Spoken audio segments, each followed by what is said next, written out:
Shalom saudara, terpuji nama Tuhan yang memperkenankan kita berjumpa lagi. Hari ini Jumat 23 April 2021. Mari saudara, kita bersyukur di dalam doa. Ini kami Tuhan yang Kau perkenankan berjumpa dengan napas hidup karunia-Mu. Melalui kerinduan kami untuk membuka lembaran firman-Mu, menikmati perjumpaan sejenak di dalam Tuhan sebagai dasar kehidupan kami hari ini. Berkenanlah menyambut kerinduan ini Tuhan. Di dalam nama Yesus Kristus Allah kami berdoa untuk itu. Amin. Saudara, firman Tuhan hari ini Kisah Rasul pasal 3 ayat 11 sampai ayatnya yang ke-22. Namun saya akan membaca mulai dari ayat yang ke-13 sampai 14 dan 17 ayat 19, kemudian ayat 22 sampai ayatnya yang ke-25. Firman Tuhan berkata, khotbah Petrus di Serambi Salomo.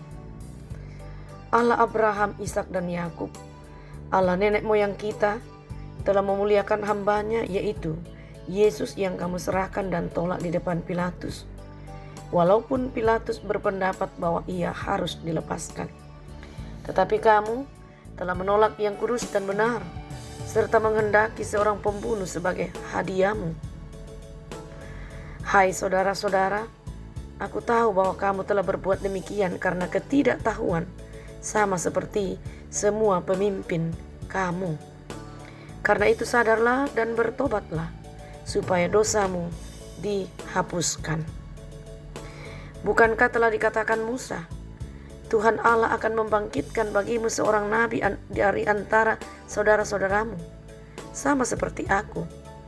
Dengarkanlah dia dalam segala sesuatu yang akan dikatakannya kepadamu. Dan akan terjadi bahwa semua orang yang tidak mendengarkan nabi itu akan dibasmi dari umat kita. Dan semua nabi yang pernah berbicara, mulai dari Samuel dan sesudah dia, telah bernubuat tentang zaman ini. Kamulah yang mewarisi nubuat-nubuat itu dan mendapat bagian dalam perjanjian yang telah diadakan Allah dengan nenek moyang kita ketika ia berfirman kepada Abraham, oleh keturunanmu semua bangsa di muka bumi akan diberkati. Sedemikian jauh firman Tuhan saudara yang diperkenankan bagi kita membaca, mendengar, untuk kita pegang dan hayati pada hari ini.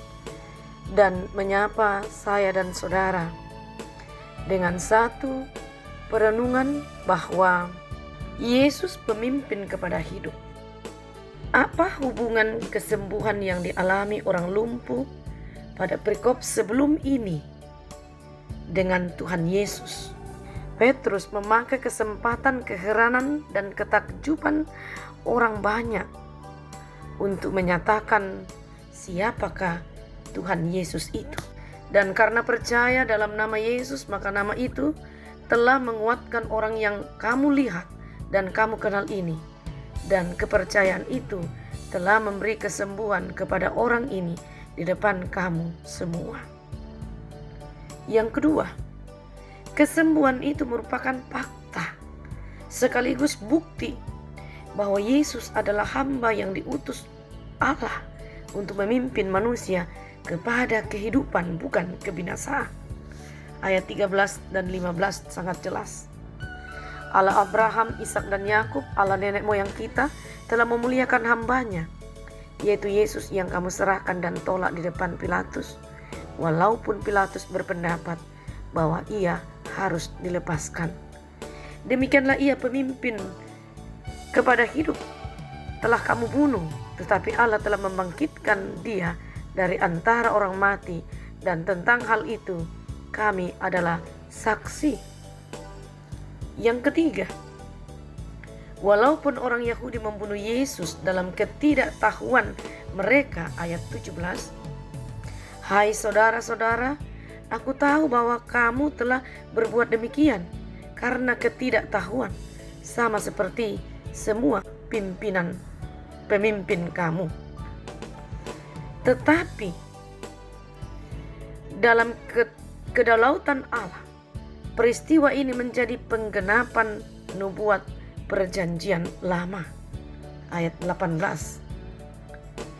Tetapi dengan jalan demikian Allah telah menggenapi apa yang telah difirmankannya dahulu dengan perantaraan nabi-nabinya, yaitu bahwa Mesias yang diutusnya harus menderita. Jelas sekali saudara, bahwa Yesus adalah Mesias yang dijanjikan untuk menyelamatkan manusia berdosa melalui jalan satu-satunya, yakni penderitaan dan kematiannya. Oleh karena itu, mereka yang membunuh Yesus boleh mendapatkan pengampunannya bila segera sadar dan bertobat. Jelas ayat 19. Karena itu sadarlah dan bertobatlah supaya dosamu dihapuskan. Artinya kesempatan terbuka bagi semua orang, termasuk mereka yang telah berdosa, yang melakukan kejahatan, entah ia sadari atau tidak. Yesus juga adalah nabi yang dijanjikan sejak masa muda. Ayat 22.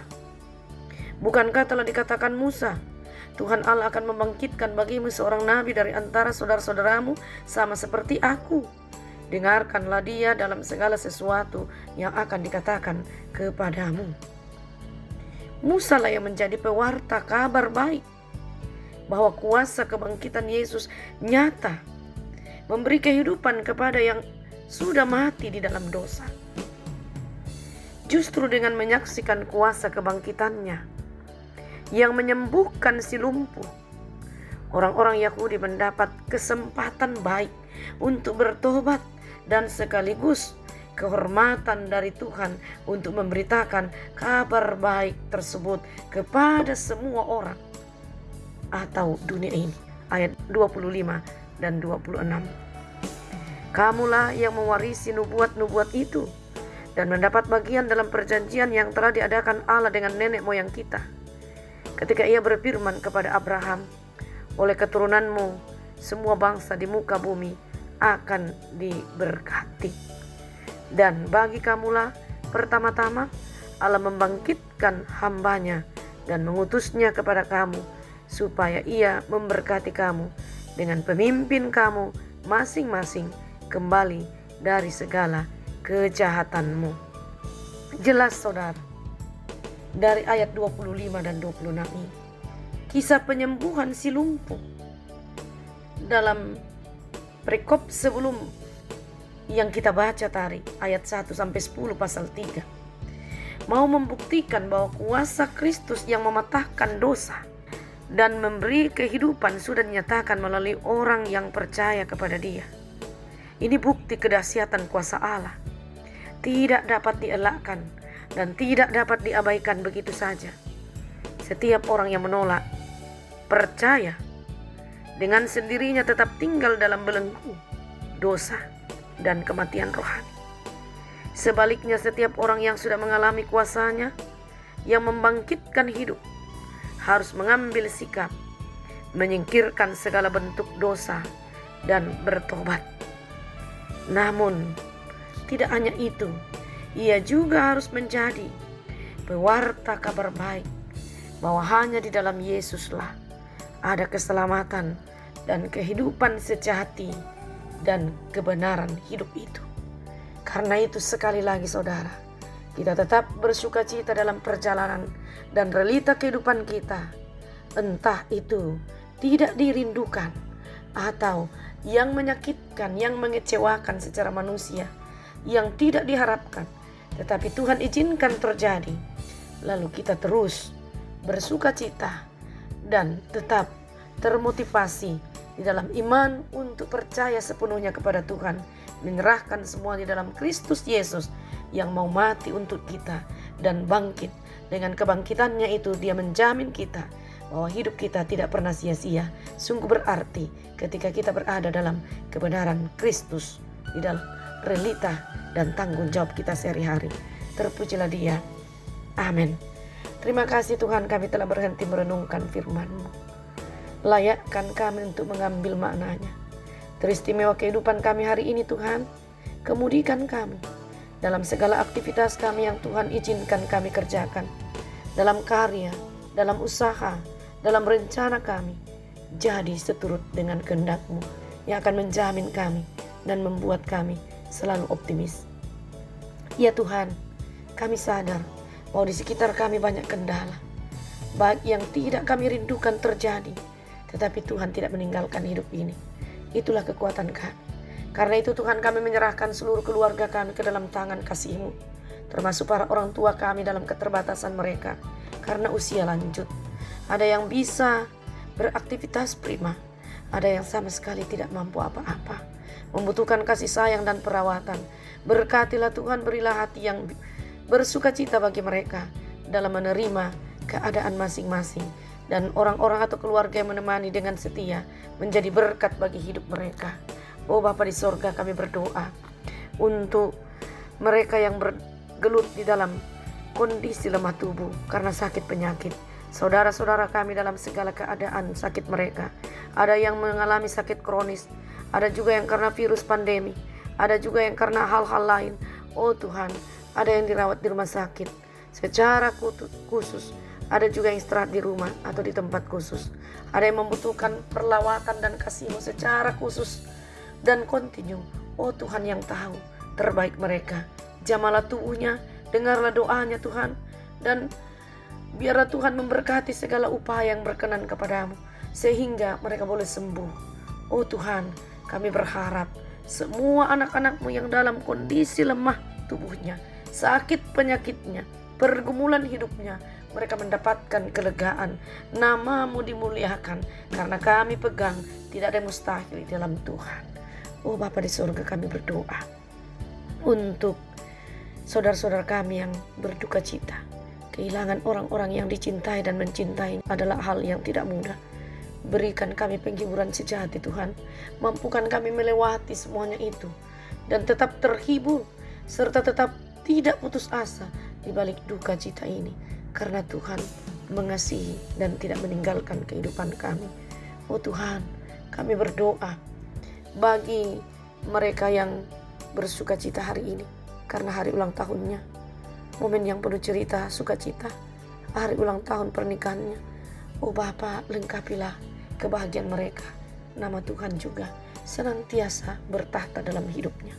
Kami berdoa untuk pemerintah dan bangsa kami yang Kau percaya untuk memimpin kami, dan kami bergandengan tangan untuk mencari kebenaran, keadilan dan kasih Tuhan di dalam interaksi bersama, baik masyarakat maupun juga gereja-Mu atau jemaat-Mu. Tuhan, sayangi kami semua. Kami berdoa ya Tuhan untuk mereka yang mengalami bencana alam, entah di Nusa Tenggara Timur atau tempat lain. Oh Tuhan, Engkau hadir di sana, menguatkan hati mereka di dalam pergumulan itu, termasuk beberapa saudara-saudara kami di kota Makassar ini yang mengalami musibah karena kebakaran tempat tinggal. Oh Tuhan, tolong Engkau hadir di dalam hati mereka, hadir di dalam penderitaan dan pergumulan ini, memberikan harapan kepada mereka, melihat dan merasakan bahwa kasih sayang Tuhan selalu ada pada mereka. Pergumulan ini adalah proses untuk memberikan mereka yang terbaik. Oh Tuhan, kami juga berdoa untuk semua kehidupan hamba-hamba-Mu yang Kau beri tanggung jawab melayani jemaat-Mu.